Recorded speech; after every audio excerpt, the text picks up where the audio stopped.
انسان کی فطرت کا مقصد بتایا ہے کہ انسان کا مقصد حیات کیا ہے. اللہ نے کائنات کے اندر کوئی بھی شے کوئی بھی چیز بغیر کسی سبب کے ساتھ نہیں. ہر شے کے ساتھ ہونے کا کوئی نہ کوئی مقصد ہے, کوئی نہ کوئی مزاج, کوئی نہ کوئی دوسرا ہے. میں نے آپ کی خدمت میں عرض کیا تھا اور خالق کائنات نے اگر ایک چیز کو ڈیفائن کیا ہے تو اس کو حل کرنے کا مقصد ہے.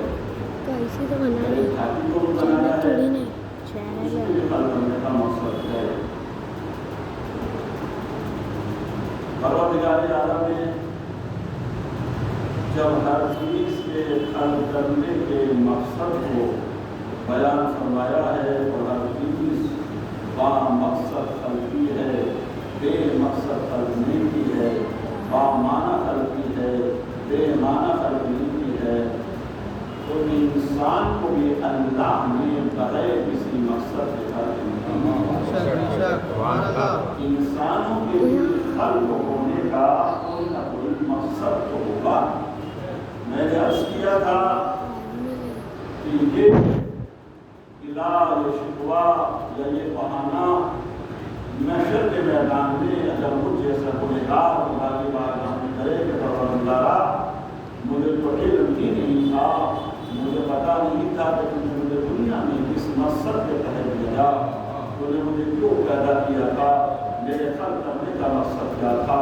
تو خدائی وحدہ لا شریک نے اس موضوع کو, اس چیپٹر کو روز اول کی کلوز کر دیا اور قرآن مجید کے اندر بآواز بلند اعلان کرایا اپنے نبی سے, اور خود اس نے قرآن مجید میں یہ پیغام بھیجا ہے کہ انسانوں کو بتا دینا یہ محشر کے میدان میں آ کر کہیں یہ نہ کہیں کہ ہمیں اپنے خلقت ہونے کا, خلق ہونے کا مقصد ہی نہیں پتا تھا, تو بتا دینا کہ ان کے خلق ہونے کا مقصد کیا ہے.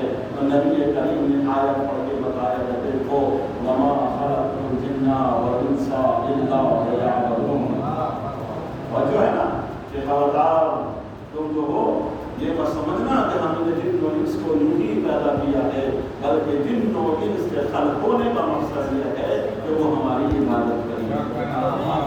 تو مقصد حیات پتہ چل گیا کہ ہم اللہ کی عبادت کریں.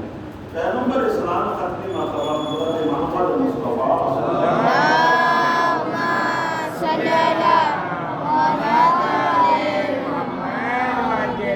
آپ کی خدمت میں یاد شعور کہ انسان کی یہ تصاویر اور انسان کی عاجزی یہ ہے کہ وہ اللہ کی ہر نعمت پر شکر ادا کرے.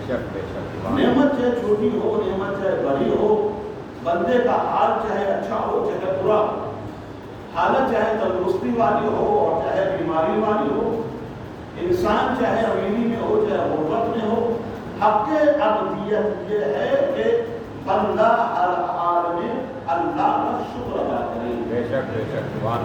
اگر وہ یہ چاہتا ہے کہ خدا کے نزدیک میرا کچھ مقام ہو, اگر وہ چاہتا ہے خدا کے نزدیک میرا کچھ اسٹیٹس ہو, تو اسے چاہیے کہ وہ اللہ کی نعمتوں کا شکر ادا کرتا ہے. اللہ کی نعمتوں کا شکر ادا کرنا یہ بھی ایک بہت بڑی عبادت ہے.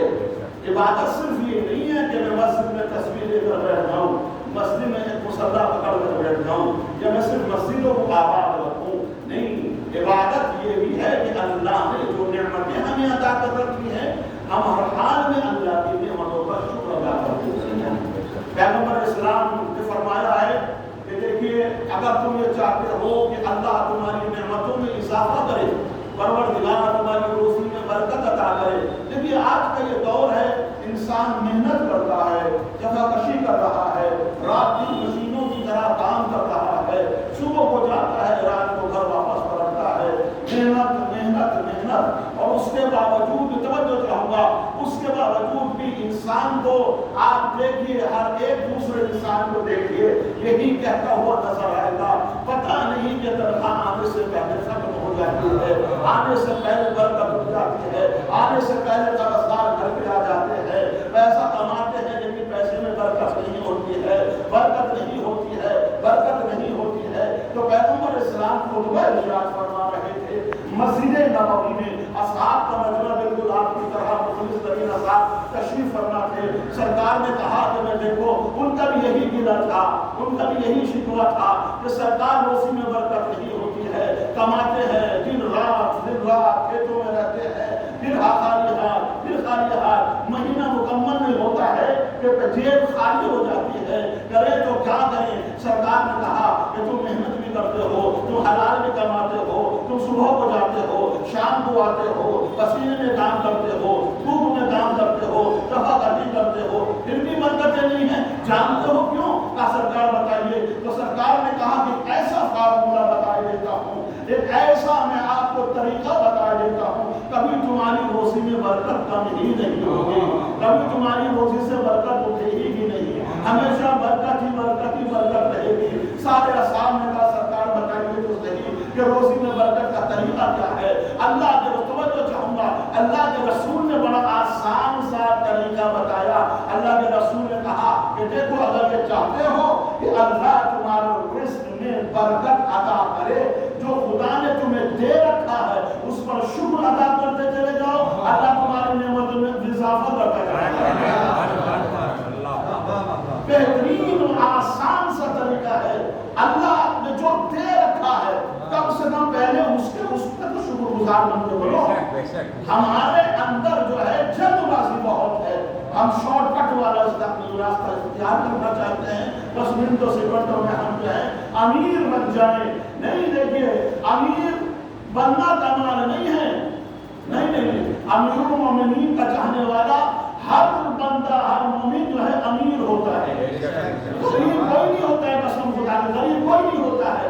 امیر بننا کمال نہیں ہے، بلکہ خدا کی بارگاہ میں ایک شکر گزار بندہ بن کے رہنا کمال ہے. اور دیکھا آپ نے، ایک شکر گزار بندہ بن کے رہنا کمال ہے. اللہ نے جو دے رکھا ہے آپ اللہ کی ان نعمتوں کے شکر ادا کرتے چلے جائیے. پیغمبر السلام فرماتے ہیں کہ اللہ آپ کی نعمتوں کی اضافہ کرتا چلے گا، اللہ برکت عطا کرتا جائے گا. ہمیشہ یاد رکھیے گا، اگر ایک خوشحال زندگی جینا چاہتے، ایک بہترین زندگی جینا چاہتے، تو میری اس نصیحت کو، اس وصیت کو باندھ کے رکھیے گا. ہمیشہ یاد رکھیے، اپنی لائف میں، اپنی زندگی میں اگر آپ خوش رہنا چاہتے ہیں تو ہمیشہ اپنے سے کمتر لوگوں پر نگاہ رکھیے گا. اور نگاہ میں ہمیشہ اپنے سے نیچے والے لوگوں پر نگاہ رکھیے گا تو آپ اپنی زندگی میں خوش رہیں گے. اگر آپ نے اپنے سے اوپر والے پہ نگاہ رکھی تو آپ احساس کمتری کا شکار ہو جائیں گے. جو ہے آپ کے پاس وہ بھی آپ کو برا لگے گا. چھوٹا گھر ہے تو اس گھر پہ شکر ادا کیجیے. کبھی بھی کسی کے بڑے گھر کو دیکھ کر یہ مت کہیے کہ ہم چھوٹے گھر میں رہ رہے ہیں اور بڑے گھر میں رہ رہا ہے. شکر اس بات کا کیجیے کہ ہم ان سے بہتر ہیں جو فٹ پاتھ پہ سو رہے ہیں. تھوڑی سی توجہ میری طرف بھی کر لیں کہ شکر اس بات کا کریے کہ ہمارے پاس گھر ہے، ہم ان سے بہتر. میں نے کہا کہ اپنے سے نیچے والے جو ہم سے کمتر ہیں، جو بیچارے ہم سے غریب ہیں، وہ بھی تو اللہ کی مخلوق ہے. ایسا نہیں ہے کہ پیسے والوں کا خدا اور ہے اور غریبوں کا خدا اور ہے. ایسا نہیں کہ سب کا رب ایک ہے، سب کا خالق ایک ہے، سب کا رازق ایک ہے، سب کا خدا ایک ہے. سب ایک ہی خدا کو سجدہ کرتے ہیں، سب ایک ہی خدا کے سامنے جھکتے ہیں. تو پھر یہ امتیاز کیسے، یہ فرق کیسے؟ ایک غریب ہے، ایک امیر ہے. یہ کیوں فرق رکھا خدا نے؟ خدا نے فرق اس لیے رکھا کہ جو امیر ہیں وہ غریبوں کو دیکھ کر میری نعمت کا شکر ادا کریں. تو ہمیشہ اپنے سے نیچے والے کو دیکھیں گے تو آپ کو اپنی زندگی خوشگوار نظر آئے گی اور ایک بہترین زندگی جیئیں گے بغیر کسی ٹینشن کے.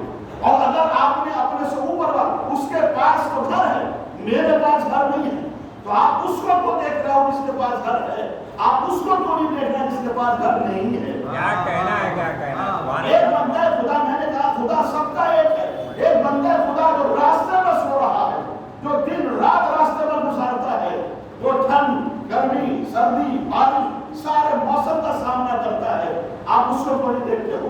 آپ اپنے گھر میں آرام سے سو رہے ہو تو اللہ کی نعمت پر شکر ادا کیجیے کہ پروردگار تیرا شکر ہے کہ تو نے مجھے گھر عطا کیا. میں ان سے بہتر ہوں کہ جن کے پاس گھر نہیں ہے. ہمیشہ یاد رکھیے، آپ جب اپنے سے نیچے والے کو دیکھو گے تو آپ کو ہر نعمت پر شکر ادا کرنے کا جذبہ پیدا ہوگا. کیا کہنا ہے. جب آپ اپنے سے اوپر والے کو دیکھو گے تو پھر شکر نعمت نہیں ہوگا، ایک کفر میں سماعت پڑھ رہا محمد والے.